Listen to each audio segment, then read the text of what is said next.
Are you concerned about the government's ability to track your spending and control your purchases?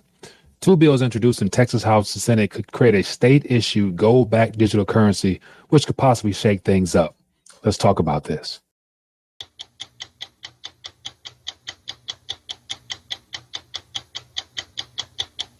Senator Brian Hughes, a Republican, introduced Bill 2334 on March 10th, followed up by Representative Mark DeRazio, also Republican, introduced a companion bill, House Bill 4903, on the same day.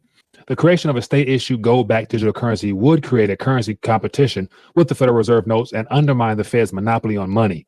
It would also provide an alternative if the Federal Reserve implements a central bank digital currency. This alternative could provide people with a way to transact business with sound money and finally begin the process of moving away from the nature of a centrally controlled private institution that has been lording it over the American people for well over 100 years. In addition, it will be an option for avoiding the soon-to-be-released FedNow instant payment system and the follow-up of that, which will inevitably be the government's central bank digital currency.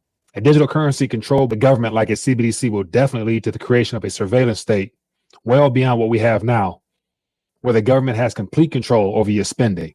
The Texas bills require that the state comptrollers establish a digital currency that is fully backed by gold, and it will be fully redeemable into fiat notes if warranted, or gold as well, even if you wanted nothing to do with the depreciating paper. The state of Texas would hold the gold backing currency in trust on behalf of the digital currency holders.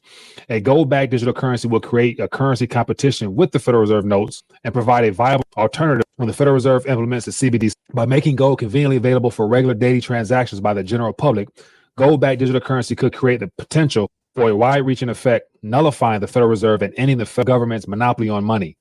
As of today, SB 2334 and HB 4903 have not been assigned to committees, but yet once they get the committee assignment, they then must go through a hearing and pass by a majority vote before moving forward into the legislative process. While all of this sounds really good, it's not likely that people will be interested in transacting in gold or silver as long as it's still priced nominally in USD terms. While gold and silver are the original legal tender of the land, as long as there's two forms of currency, Gretchen's law still applies, and bad money always drives out good, which means people naturally would want to hold on to good and get rid of the bad first.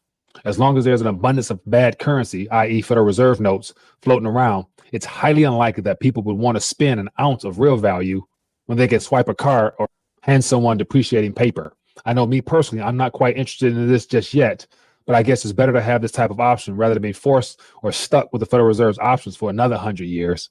But yet, what do you guys think? Would you spend your metals in daily transactions as an alternative if we had a parallel economy? Would you give it time and just wait until the rebuilding phase after this inevitable crash and burn landing we may face ahead? Let me know in the comment section. Curious to hear what you think. If you guys found any value, make sure you hit the thumbs up button, make sure you subscribe, hit the bell notification, and I'll see you guys on the next quick take.